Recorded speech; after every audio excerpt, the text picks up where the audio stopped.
Bonjour à tous, bienvenue à notre workshop. On est très heureux aujourd'hui de présenter au MEDEF et on est très heureux de présenter, je pense, avec Arthur, qui est, je pense, le plus jeune speaker de la journée. Donc on va vous parler de connaissances et d'engagement client en B2B. On va d'abord se présenter. Moi, je suis Bérangère Glohagen, je suis responsable marketing pour l'offre Marketo, qui est une société du groupe Adobe, qui a été rachetée il y a 1 an et demi. Donc Adobe, en quelques mots, c'est un éditeur de logiciels. On a pour mission d'améliorer l'engagement client au travers le monde. Et on a 3 offres cloud. Donc Adobe Document Cloud, qui est axée sur la dématérialisation de documents. Adobe Experience, dont on va vous parler aujourd'hui, qui est l'offre Marketo. Et la 3e que j'ai oubliée, c'est la digitale, donc tout ce qui est pour les créatifs et les digitales. Je vais laisser Arthur se présenter. Oui, donc bonjour à tous. Arthur, moi je suis responsable outils marketing, analyse de données chez Talentsoft. Pour ceux qui ne connaissent pas Talentsoft, c'est une entreprise française qui a été créée en 2008, il me semble, 2007. On a 30% de croissance par an et c'est un éditeur de logiciels en SaaS aussi sur la gestion des talents et la formation. Donc de l'entrée de l'employé dans l'entreprise jusqu'à sa sortie. Ouais, donc Talentsoft travaille avec nous depuis 5 ans. C'est un de nos premiers clients et ils ont une expérience très aboutie sur l'offre de marketing automation Marketo, dont on va vous parler plus précisément. Alors, connaissance et engagement client et lead management, qu'est-ce que ça veut dire? On en a parlé pas mal ce matin. Pour avoir une bonne connaissance client, il faut avoir un bon historique client et être capable de suivre le client à la trace, que ce soit sur son engagement en digital, mais aussi sur son engagement physique. Donc c'est très important d'avoir des outils qui vont vous permettre d'historiser l'activité de tous vos clients avant de les rencontrer, avant d'être en contact avec eux, tout simplement parce que la première fois que vous allez les adresser, que vous allez communiquer avec eux, vous allez utiliser cet historique digital et physique pour vous adresser à eux de la meilleure manière qui soit et de manière pertinente. Donc je vous donne un exemple. Si un de nos télémarketeurs appelle un de nos leads, il va connaître tout son parcours en ligne et tout son parcours aussi physique, savoir à quel événement il est venu, quelle page de notre site web il a visité, d'où il vient en termes d'industrie, de nombre d'employés. Donc ça va lui permettre de discuter avec lui de manière beaucoup plus intelligente que s'il ne le connaissait pas du tout.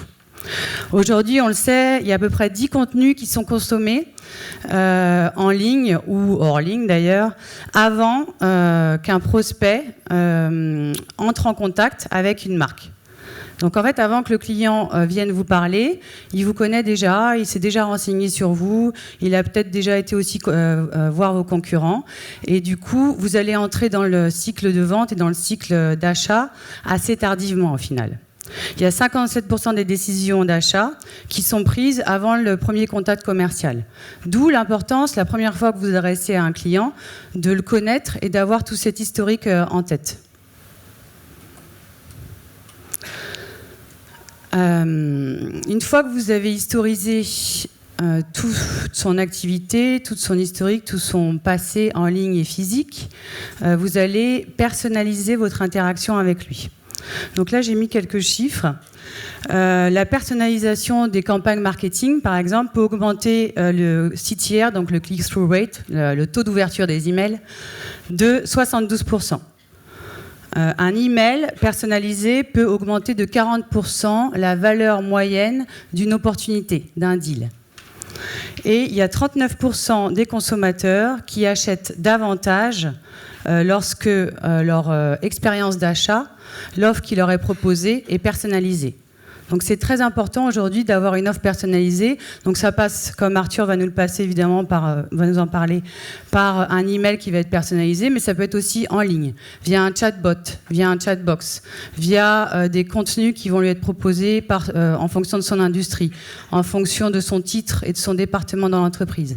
C'est toute l'expérience client qui doit être personnalisée de manière à augmenter le ROI et le taux de transformation de tous vos leads.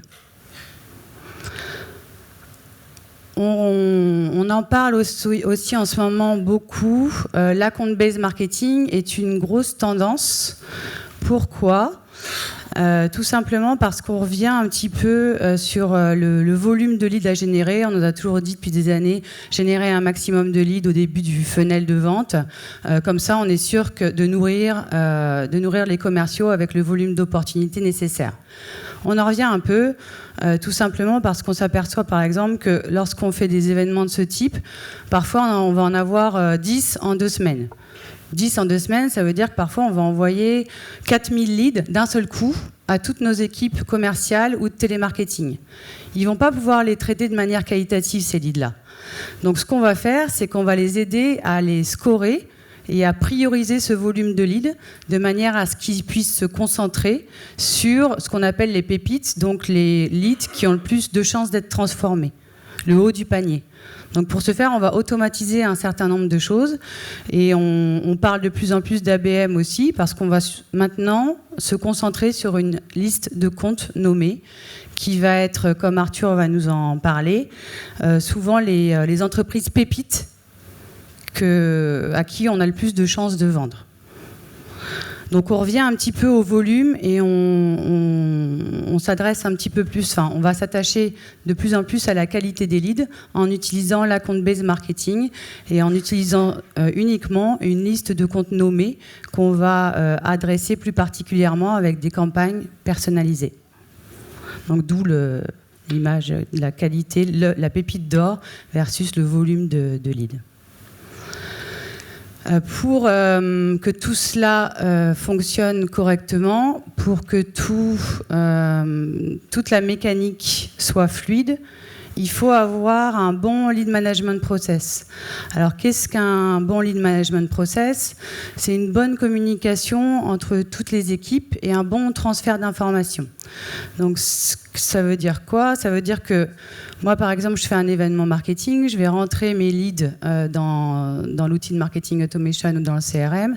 Il faut que ces leads-là ils soient triés et priorisés très rapidement, de manière à ce que tout de suite, les équipes de télémarketing sachent quels sont les leads qui doivent être relancés en premier. Donc tout ça, ça doit être fluide, ça doit se faire en 24 heures. On sait que quelqu'un qui demande une démonstration d'un produit en ligne, si elle attend 2 semaines avant d'être recontactée, c'est foutu. Le lead, le prospect potentiel est déjà parti ailleurs. Il y a une réactivité qui doit être très importante et une attente consommateur qui est très élevée aujourd'hui.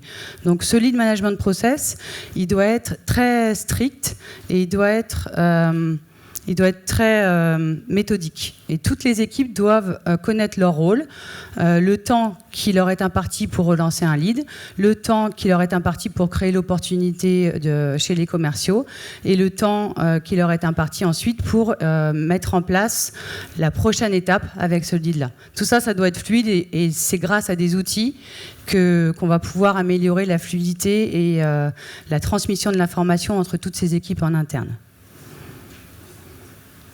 Alors, je vais laisser la parole à Arthur qui va, du coup, via son témoignage et via son expérience chez Talentsoft, nous parler de l'utilisation que Talentsoft fait du marketing automation et comment ça les aide à améliorer le revenu global de la société et aussi la communication interdépartement. Ok, merci Bérangère. Donc, du coup, pour commencer, je vais commencer par vous montrer le schéma, comment le marketing fonctionne chez Talentsoft.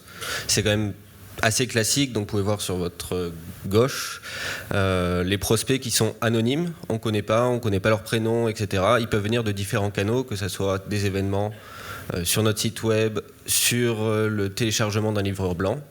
Ensuite, ils rentrent dans notre base de données marketing.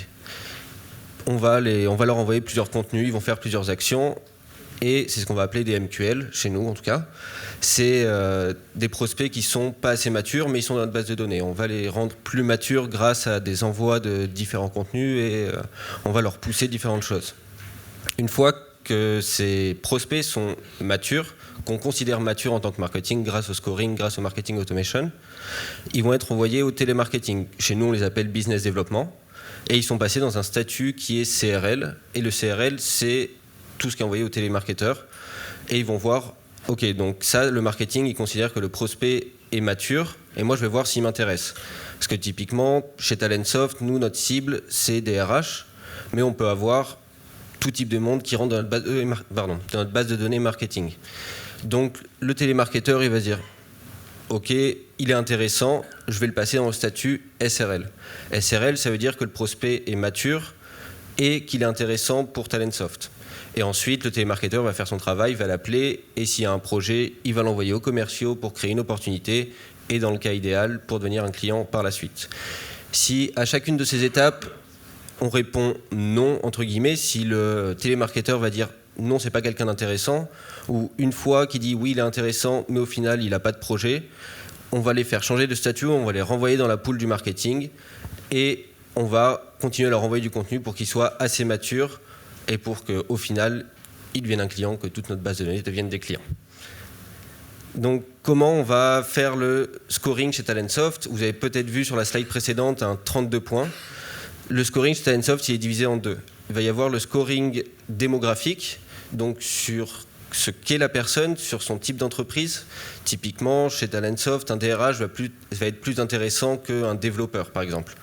Donc si dans sa fonction, il y a le titre directeur des ressources humaines, il va prendre plus de points que quelqu'un d'autre. Si son entreprise est plus de 5000 employés, plus de 10 000 employés, ça va être plus intéressant pour Talentsoft qu'une petite entreprise. Donc avec tout ça, on va faire de la pondération avec le score, qui va donner le score démographique. Avec le score comportemental, ça va être toutes les actions que le prospect va faire. Ça peut être une visite sur notre site internet, ça peut être un téléchargement de contenu, sur une visite sur un stand, sur un salon, ça peut être plein de choses, mais c'est vraiment basé sur son comportement. Bien sûr, ce score peut être aussi négatif. Par exemple, si on va sur la page carrière de notre site internet, on va considérer que ce n'est pas quelqu'un qui est intéressé pour acheter notre produit. Donc on va lui faire perdre des points. C'est tout ça qui va faire au final un score global de 32 points. Enfin, un score global, et une fois qu'on passe la barre des 32 points, il va être envoyé au télémarketeur.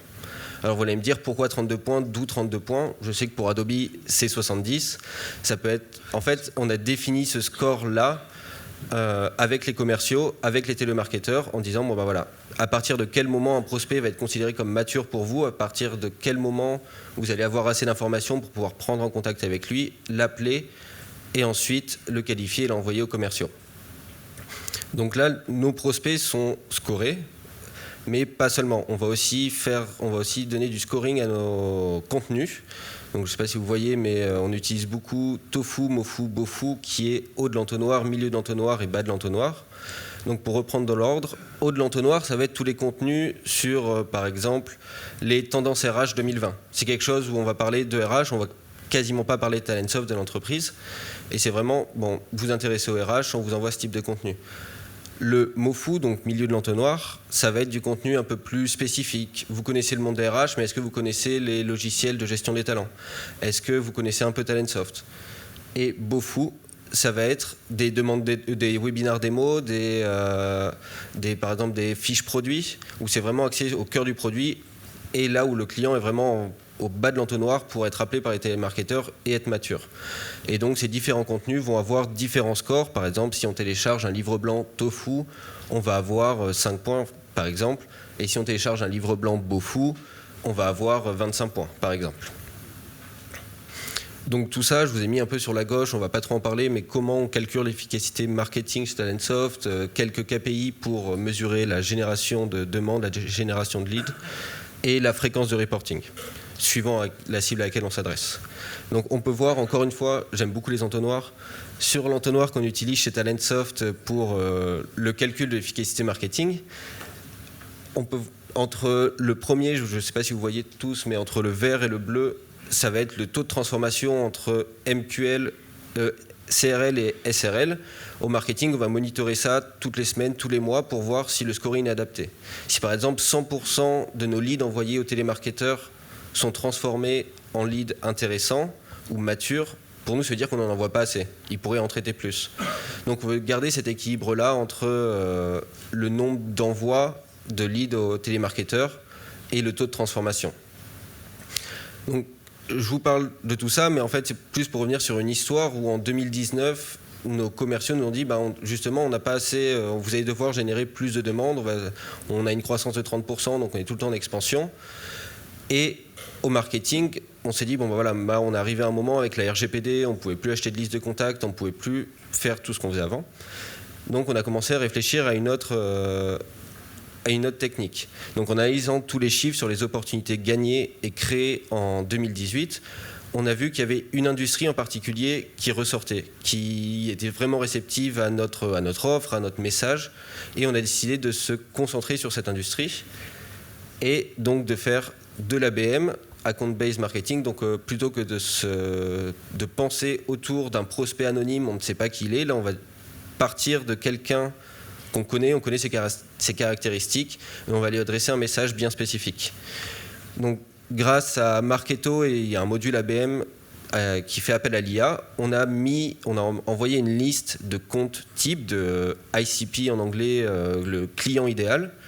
Et grâce à l'IA, Marketo a analysé toute notre base de données pour nous ressortir des similarités, des comptes similaires auxquels on n'aurait pas pu penser, pas analyser, parce qu'on a plein de comptes dans notre base de données auxquels on n'a pas pu référencer.